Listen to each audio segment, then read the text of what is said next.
Hey folks, welcome back to Dark Souls 2, Scholar of the First Sin. We are here in the Shaded Woods, at the Shaded Ruins, as the bonfire calls it. And this is kind of the end of the Shaded Woods area. I think we'll be facing the boss today and getting things done with. And it's a little bit less of a linear shot as some of the other areas that we've been to. It's not necessarily labyrinthine and complex, but it's not completely straightforward. First thing I want to draw your attention to is we've got a butterfly over here. We've seen these before. Not in a while, but before. I think we saw one in the Lost Bastille. We saw one, a couple actually, plenty in Huntsman's Copse where they were poisoning us. Here they're just kind of chilling. Anyway, one thing I want to point out, you may note that there is a petrified enemy over there, an enemy that has been turned to stone. And if you like, you can go down that way, around, through buildings, and up to the enemy, and you can unpetrify it and use a fragrant branch of yore to get the wonderful prizes behind. Or you can just jump. And that is very much an intended thing for you to be able to do, as you will see. It is designed for you to be able to get back. So we are going to be using several fragrant branches of yore in this area, so preserving them is rather helpful if you don't have too many. And I think I have like 2. Why don't I check? Yeah, I got 2.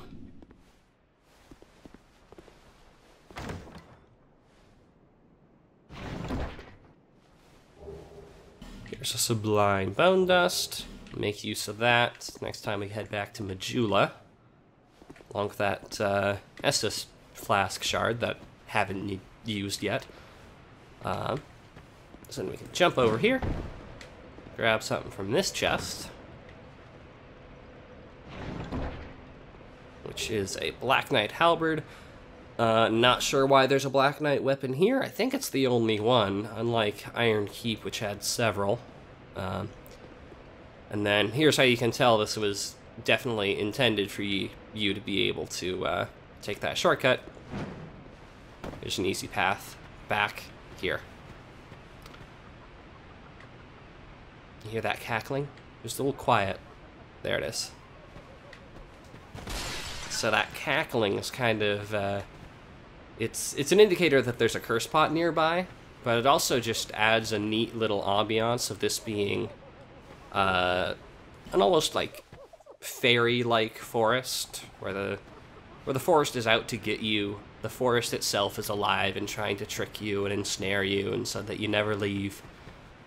Makes things feel very sinister. I remember one of my earliest memories of Dark Souls 2 was a friend of mine in college had gotten it before I had, because I was still not quite into the series, and was playing through this area, and he heard the cackling and he started getting cursed, but he didn't see the pots, and he was freaking out. And he's like, "Oh my God, there's this laughing that's cursing me," and it was very cool. It was a good moment. Anyway, here's another petrified enemy, and it's a little weird, right?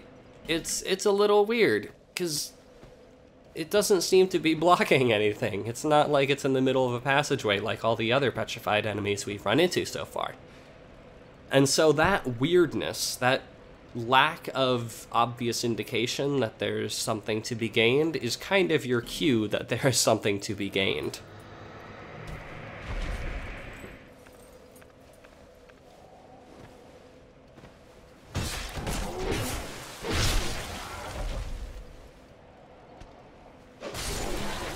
So this enemy, when killed, gives you the Fang Key.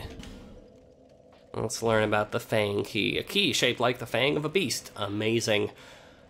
What manner of dilettante would create such a key, and what might it unlock? That is completely unhelpful. It does not give us any indication for what it's used for, other than unlocking things. But, hopefully we'll learn at some point. And we're back at the bonfire. So, nice little loop there. And we can move forward and take care of this guy who's... I mean, he started out just chilling, but he would have gotten on our case. I was protecting myself.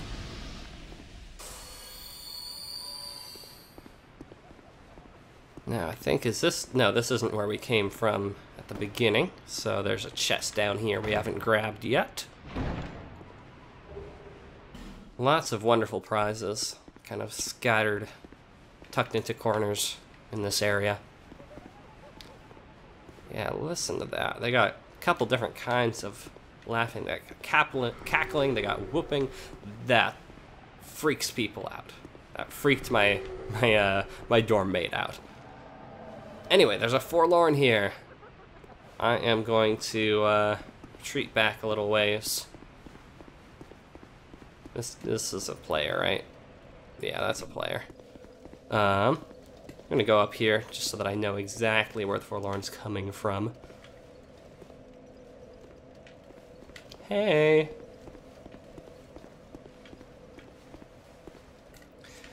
And it's got that great sword action going on. It's not a set we haven't seen before. It is a set we have seen before, in fact.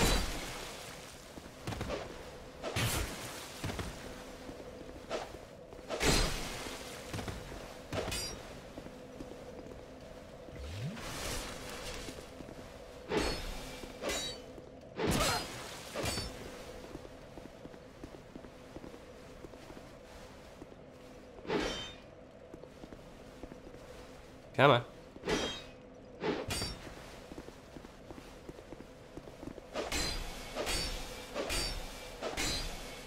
There we go. Not too bad. Nice chunk of souls, but no wonderful prize, just human effigy there.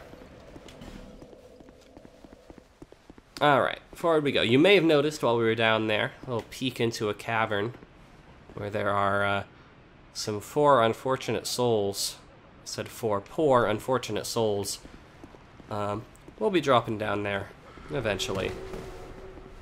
Anyway, so this is the kind of the fun thing. If you're just walking along, you might not necessarily know where the pots are that are cursing you.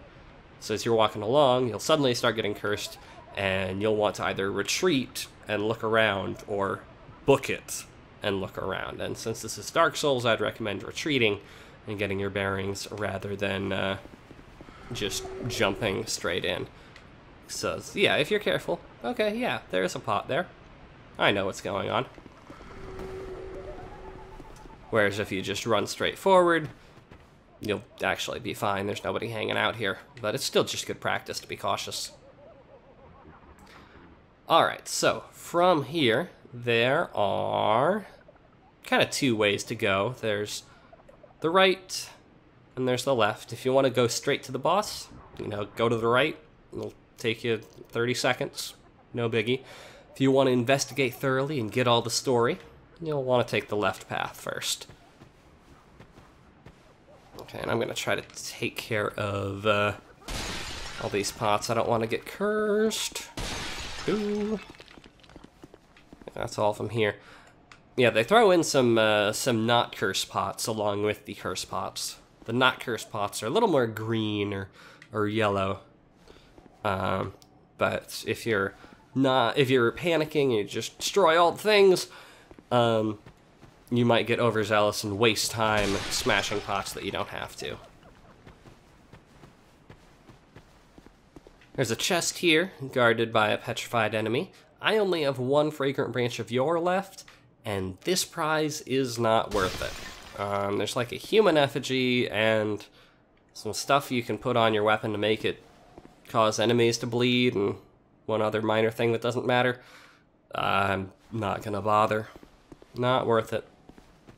If you got branches to spare, go for it, but I'm I'm being stingy here. Over here, we got this guy. Don't overlook him.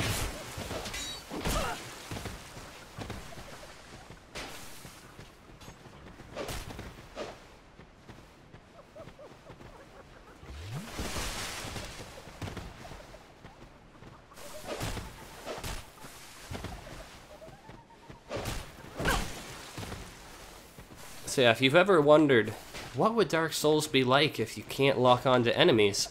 This is your answer. Not very good. Like, significantly worse. You know, some people will like to say, oh, the game tries to teach you not to lock on all the time in certain circumstances, like against mobs of enemies or against certain bosses. That works because there's more mass to hit when there are large bosses or multiple enemies. When there is just one human-sized enemy, it can be pretty difficult to actually manage to hit the enemy without locking on. Anyway, our desired direction. Ooh, hey! Desired direction is in this building. And there is a curse pot that we cannot see right here and now. But I believe it's downstairs. So I'm going to want to book it down there. Smash that pot. It just gets you as soon as you walk in the door.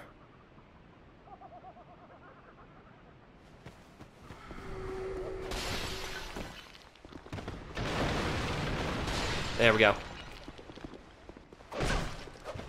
And of course there was I got distracted or deluded by a human specter that just happened to be there at the same time as the enemy specter. And it's like, oh, am I gonna go for the... Wait, nope, that's the wrong one.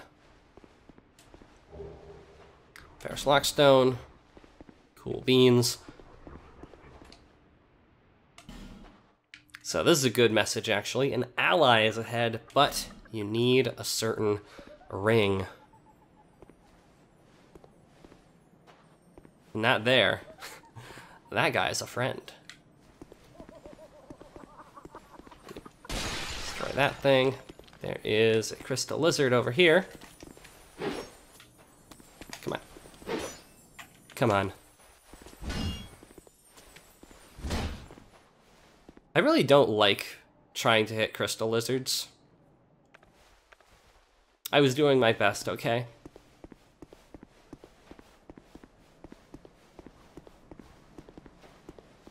Anyway, let's open this thing up. And it's a dark scythe. That is a scythe that is infused with dark, not a particularly dark scythe that was designed to be dark. Has an extended slashing reach when swung broadly, but beware, these attacks make the wielder very vulnerable. So it's a halberd, basically. Wide range, pretty strong, but if you miss, you will stumble. Can't go up there.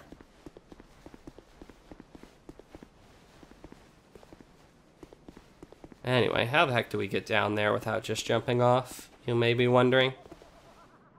Well, wonder no longer. So I don't think you can. Anyway, who the heck is this creature? Well, he's not feeling too talkative right now, but if we equip the Ring of Whispers, which we bought from Shalquar, he'll talk to us. Human, are we? This is no place for you. Be gone. Are you not afraid of me? Humans rarely come here. Those who do turn back when they see me, or make an attempt on my life. But you are different. We once had a master. He created us long, long ago. But he was born with a fatal flaw. He resented those who had what he lacked and became fully mired in hatred. Eventually, he drove himself mad. It was at the peak of this madness that he conjured up we strange creatures. Our master was a tragically lonely soul. Eventually, his solitude eroded his very reason. In the end, he never understood what it was that he truly lacked. You're talking about friendship, right? Nobody knows when we were born, or where our master has gone. The only ones who even speak a human tongue are myself and my better half.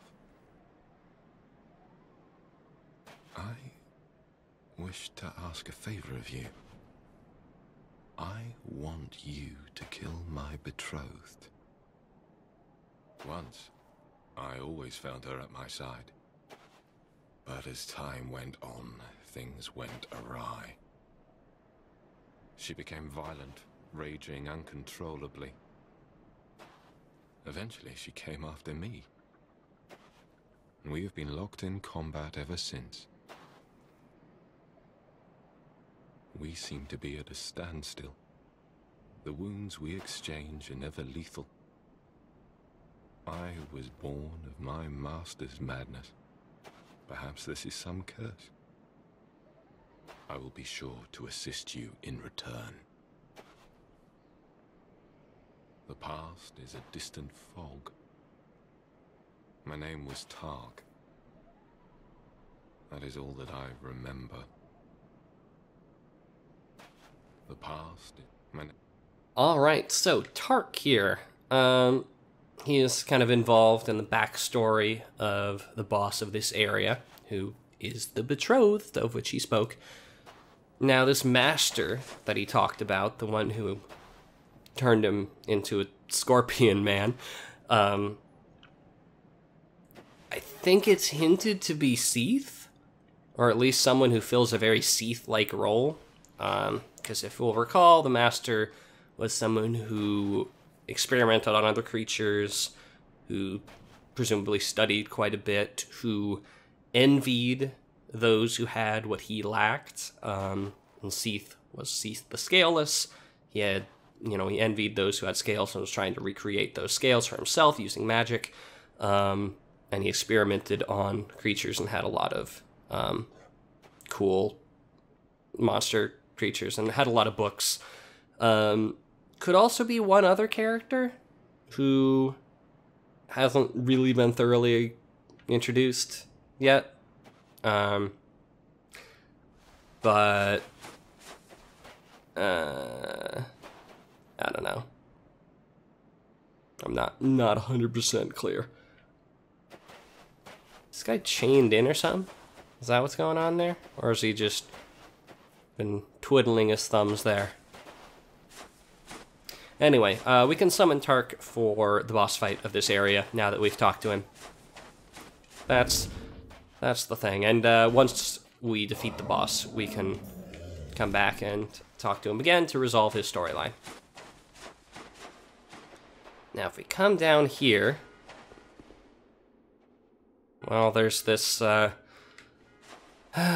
statue, and I think there is a prize back there. This will eventually link up to that first area that we got to by doing the super cool special jump. But there's one other place that I want to use a fragrant branch of yore before we unlock that. Yeah, the other place I'm thinking of is higher priority, although I think there is a prize behind that statue if you are interested. So what I'm going to do... Ooh. Okay, there's a pot that I'm overlooking.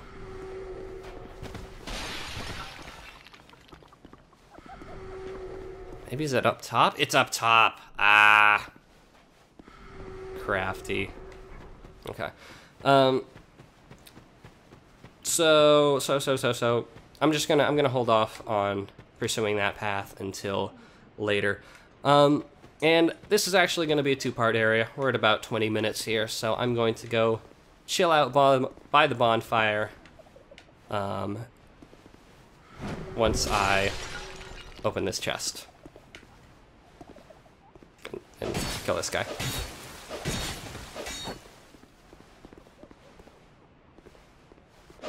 So, be careful here, because, as I may have said earlier, at some point in my life, I don't know, wooden chests can be broken if you swing your weapon at them twice. And if you do that, the prizes within will turn to rubbish, which is too bad when this is a chunk and a petrified dragon bone that you're looking to get. Anyway, that's more or less the first half of the Shaded Ruins, and in the next episode we will take on kind of that right side and take on the boss. But until then, thanks for watching, and I'll see y'all next time.